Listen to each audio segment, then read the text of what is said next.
സ്നേഹിക്കപ്പെട്ടതായ ഇടവചനമേ, നിങ്ങളുടെ മുമ്പിൽ ഇതിനു മുമ്പ് ഒരു സ്റ്റാൻഡപ്പായിട്ട് നമ്മുടെ അജിപ്പോൾ കടന്നുപോയി. ഞാൻ നിങ്ങളുടെ മുമ്പിൽ നിൽക്കുന്നത് നമ്മുടെ ഇടവകയിലുള്ളതായ കുറച്ച് ആളുകളുടെ ഫ്രെയിമുമായിട്ടാണ് വന്നിരിക്കുന്നത്. എൻ്റെ കയ്യിൽ ഇപ്പോൾ ഫ്രെയിമൊന്നുമില്ല, എന്നാലും കുറച്ച് പേരെ നമുക്ക് ഫ്രെയിം ചെയ്യാം. ആ ഫ്രെയിം വെച്ചുകൊണ്ട് നമ്മൾക്കറിയാം, ജീവിതത്തിൽ ഓരോ മനുഷ്യരെയും നമ്മുടെ ഇടവയിലേക്കൊരു പുതുതായിട്ടൊരു വികാരി കടന്നു വരുമ്പോൾ അവനെ ഒരു ഫ്രെയിം ചെയ്യും. ഒരു ഹെഡ് ടീച്ചറായിട്ട് പുതിയതായിട്ട് ഒരാൾ എടുക്കുമ്പോൾ അവിടെ തന്നെ ഒരു ഫ്രെയിം ചെയ്യും. പുതുതായിട്ട് ഇടവയിലെ ശുശ്രൂഷക്കാരൻ വന്നാലും അവനെ ആദ്യം ഫ്രെയിം ചെയ്യും.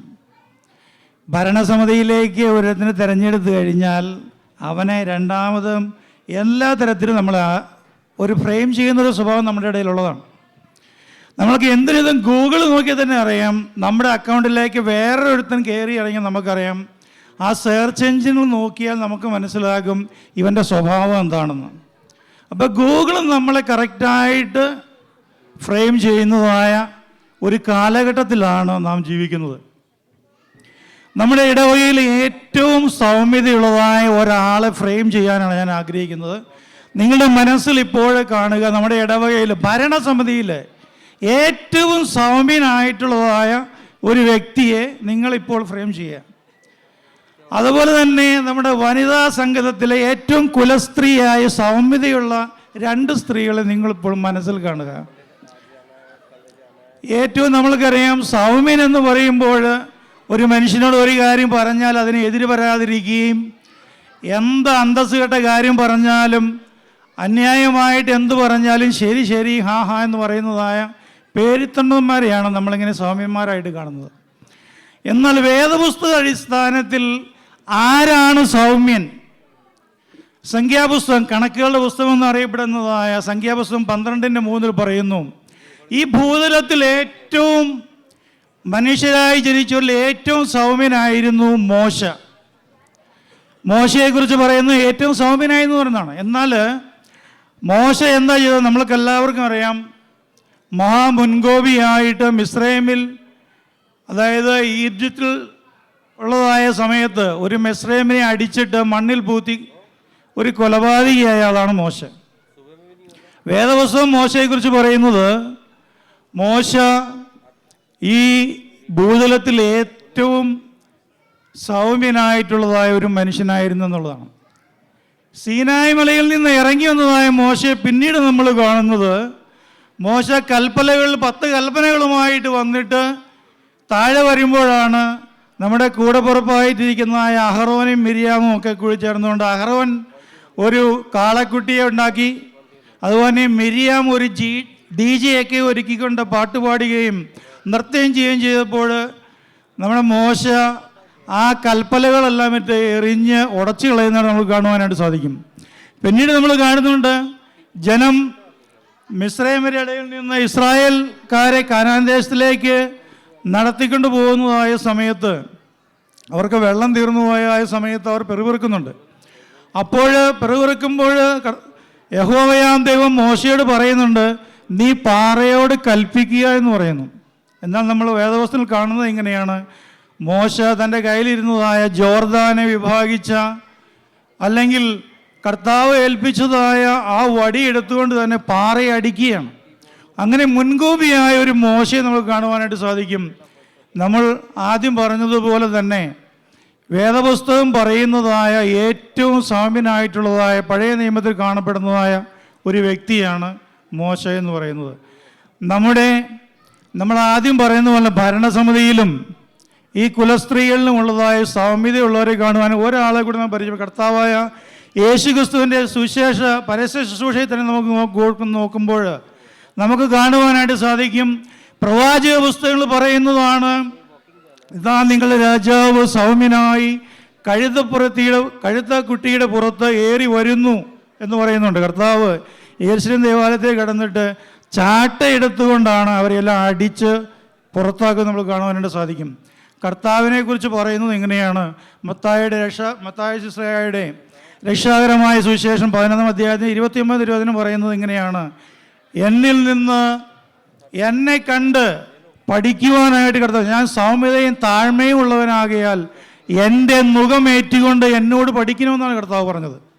കർത്താവ് ഏറ്റവും സൗമ്യനാണെന്ന് വേദപുസ്തകം അടയാളപ്പെടുത്തുമ്പോൾ ഇവിടെ നമ്മൾ കാണുന്നുണ്ട് കർത്താവ് കോപാക്രാന്തനായിട്ട് ചാട്ടയും എടുത്തുകൊണ്ട് യെരൂശലേം ദേവാലയത്തിൽ വിട്ടും എല്ലാവരും അടിച്ച് പുറത്താക്കുന്നത്.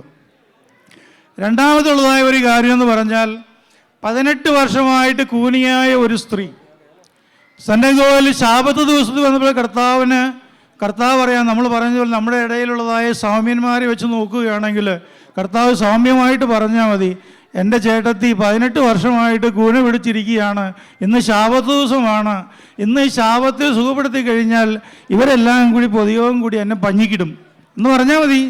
പക്ഷേ കർത്താവ് എന്താണ് ചെയ്യുന്നത്? കർത്താവ് അവിടെ തന്നെ നിന്നിട്ട് പറഞ്ഞ് എഴുന്നേറ്റ് പറഞ്ഞ് അബ്രഹാമിൻ്റെ മകളാകിയാൽ ഇവളൊക്കെ സൗഖ്യം കൊടുക്കണമെന്ന് പറഞ്ഞ് കർത്താവ് അവിടെ സൗഖ്യം കൊടുത്തു. ഒരു കുഷ്ഠരോഗിയെ തൊടുവാൻ യഹൂദന് നിഷിദ്ധമായിരിക്കെ കർത്താവ് കുഷ്ഠരോഗിയെ തൊട്ട് സുഖപ്പെടുത്തി.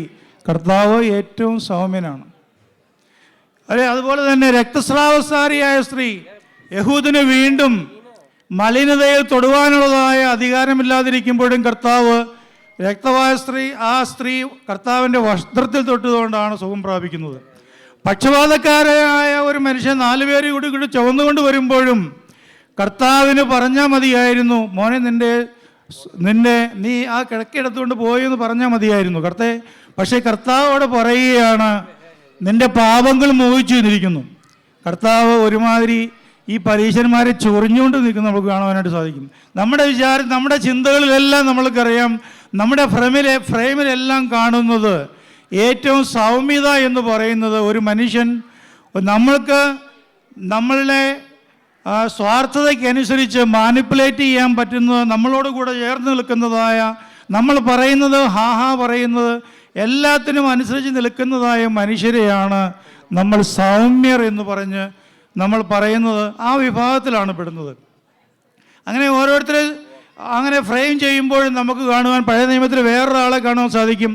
വസ്തിരാജ്ഞി എന്ന് പറഞ്ഞുകൊണ്ട് രാജ്ഞിയെക്കുറിച്ച് നമ്മൾക്ക് കാണുവാനായിട്ട് സാധിക്കുന്നത് നമ്മുടെ എസ്തേറിൻ്റെ പുസ്തകത്തിലാണ്.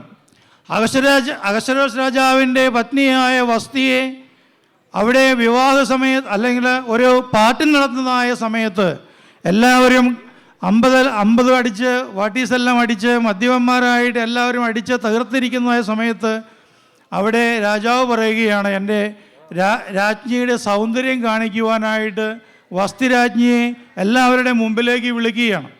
അവിടെ വസ്തിരാജ്ഞി ആ രാജസദസ്സിലേക്ക് വരുന്നില്ല.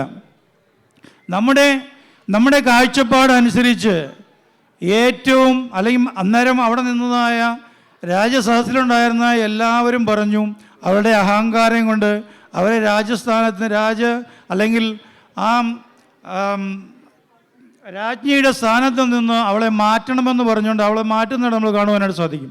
പ്രിയമുള്ളവരെ, ഞാൻ പറഞ്ഞു വന്നതായ കാര്യം ഇതായിരുന്നു, നമ്മൾ കാണുന്നത് പോലെ, നമ്മൾ ഫ്രെയിം ചെയ്യുന്നത് പോലെയല്ല ഓരോ ജീവിതത്തിലും ഒരു മനുഷ്യനെ സൗമ്യനായിട്ട് നമ്മുടെ ഇടവകയിൽ ഞാൻ ആദ്യം പറഞ്ഞതുപോലെ തന്നെ ഏറ്റവും സൗമ്യനായി കാണപ്പെടുന്നതായ 2 പേരെ നിങ്ങൾ മനസ്സിൽ കണ്ടിട്ടുണ്ടോ എങ്കിൽ, 2 സ്ത്രീയെ നിങ്ങൾ സൗമ്യതയായി നിങ്ങളുടെ മനസ്സിലുണ്ടോ എങ്കിൽ, വേദപുസ്തകത്തിൻ്റെ അടിസ്ഥാനത്തിൽ നമ്മൾ വിശകലനം ചെയ്യുമ്പോൾ ആരാണ് സൗമ്യൻ നമുക്ക് മനസ്സിലാക്കാനായിട്ട് സാധിക്കും. വേദപുസ്തകം പറയുന്നത് ഇങ്ങനെയാണ്: എളിയവനും ദരിദ്രനും ബലഹീനതനും അത്താണിയാവുന്നവൻ്റെ സന്നദ്ധയുടെ പേരാണ് സൗമ്യത എന്ന് പറയുന്നത്. അന്യായവുമായിട്ട് കാണുമ്പോൾ അന്യായത്തിനെതിരായി ഇടപെടാൻ കിടക്കുന്ന ആർജവത്തിൻ്റെ പേരാണ് സൗമ്യത എന്ന് പറയുന്നത്. മതനിയമത്തിനും ആത്മീയ ആചാരങ്ങൾക്കും എതിരെ മനുഷ്യത്വപരമായി നിലനിൽക്കുവാൻ കഴിയുന്നതായ സ്ഥൈര്യത്തിന് പറയുന്നതാണ് സൗമ്യത എന്ന് പറയുന്നത്. ദേവാലയത്തിൽ അന്യായങ്ങൾ ഇടപെടുമ്പോൾ, കച്ചവട സ്ഥാനമായി മാറുമ്പോൾ, ലാഭം കൊയ്യുന്നതിന് വേണ്ടിയിട്ടുള്ളതായ കാര്യങ്ങൾ നടക്കുമ്പോൾ ചാട്ടയെടുക്കുന്നതിൻ്റെ തൻ്റെ ഇടത്തിന് പറയുന്നത് പേരാണ് സൗമ്യത എന്ന് പറയുന്നത്.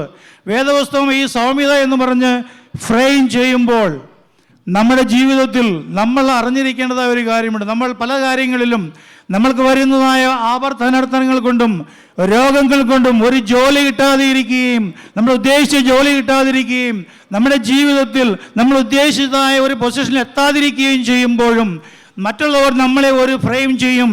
അവന് ശാപമാണ്, അവന് പാപമാണ്.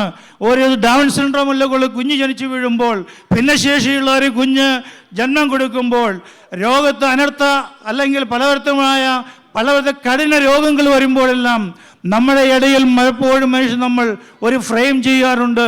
അവന് ശാപത്തിൻ്റെതായ കുറവുകൾ കൊണ്ട് അവനെന്തെങ്കിലും ശാപം കാണും. അവൻ്റെ ജീവിതത്തിൽ അവൻ്റെ മാതാപിതാക്കളോ അവൻ്റെ പിൻതലമുറയിലുള്ള ആരോ അതിനു വേണ്ടി എന്തെങ്കിലും ചെയ്തിരിക്കാമെന്നോ നമ്മളവനെ ചാപ്പകുത്തുന്ന, നമ്മളവനെ ഫ്രെയിം ചെയ്യുന്നതായ ഒരു അനുഭവത്തിൽ നമ്മൾ കാണുന്നുണ്ട്. പ്രിയമുള്ളവരെ, ഒരു കാര്യം കൂടി പറഞ്ഞുകൊണ്ട് പെട്ടെന്ന് അവസാനിപ്പിക്കാം. ഈ നമ്മുടെ ശമൂവേൽ പ്രവാചകൻ ഇസ്രായേൽ മക്കളുടെ ആ ആജ്ഞപ്രകാരം രാജാവിനെ വായിക്കുവാനായിട്ട് പോലുകയും രാജാവായ ആദ്യം ശൗലിനെ വായിക്കുകയും പിന്നീട് ശൗലിൻ്റെതായ ആ പ്രവർത്തനങ്ങളിൽ ദൈവം അവൻ്റെ രാജസ്ഥാനത്ത് നീക്കപ്പെടുമ്പോൾ ദാവീദിനെ രാജാവാക്കുവാനായിട്ട് തീരുമാനിച്ചുകൊണ്ട് ശമൂവേൽ ഇശായിയുടെ ഭവനത്തിൽ എത്തിച്ചേരുമ്പോൾ അവിടെ ഒരു ഫ്രെയിം ചെയ്തിരിക്കുന്നതായ ഒരു ദാവീദിനെ നമുക്ക് കാണുവാൻ സാധിക്കും. ഇശായിയുടെ മകനായ ദാവീദിനെ ഇശായി ഫ്രെയിം ചെയ്തിരിക്കുന്നത് ഇങ്ങനെയാണ്.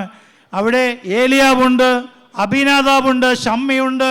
അങ്ങനെ ഇശായിയുടെ മൂത്ത മക്കളെല്ലാം ശൗലിൻ്റെ പട്ടാളത്തിൽ സേവ ചെയ്യുന്നതായ ഏറ്റവും മുഷ്ടിയുള്ള, അല്ലെങ്കിൽ ഇപ്പോഴത്തെ പിള്ളേരുടെ ഭാഷയിൽ പറഞ്ഞു കഴിഞ്ഞാൽ ന്യൂജനായിട്ട് ഏറ്റവും തരത്തിൽ എല്ലാവരെയും വരുന്നവനെയെല്ലാം തേക്കുവാൻ പല ബലവും കരുത്തുമുള്ളതായ മക്കളുണ്ട്.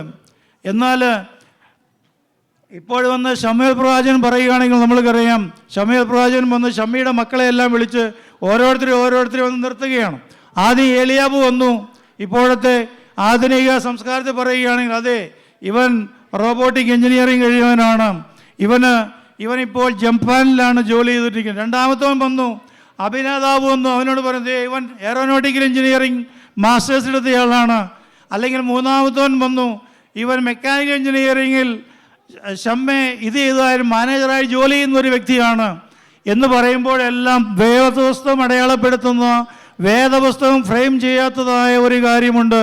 അവിടെ ദൈവത്തിൻ്റെ വചനം ഇങ്ങനെ പറയുകയാണ്, നിങ്ങളുടെ കണ്ണുകൊണ്ട് കാണുന്നത് നിങ്ങൾ കാണുന്നു, ദൈവം നിങ്ങളുടെ ഹൃദയത്തെ കാണുന്നു എന്ന് പറഞ്ഞുകൊണ്ട് നമ്മുടെ ശമൂവേൽ പ്രവാചകൻ ഇശായിയോട് ചോദിക്കുന്നുണ്ട്, നിനക്ക് ഇത്രയും മക്കളെ ഉള്ളോ എന്ന് ചോദിക്കുമ്പോൾ ആട്ടിൻ തൊഴുത്തിൽ നിന്ന് വിളിച്ച് കൊണ്ടുവന്ന് ദാവീദിനെ രാജാവാക്കി.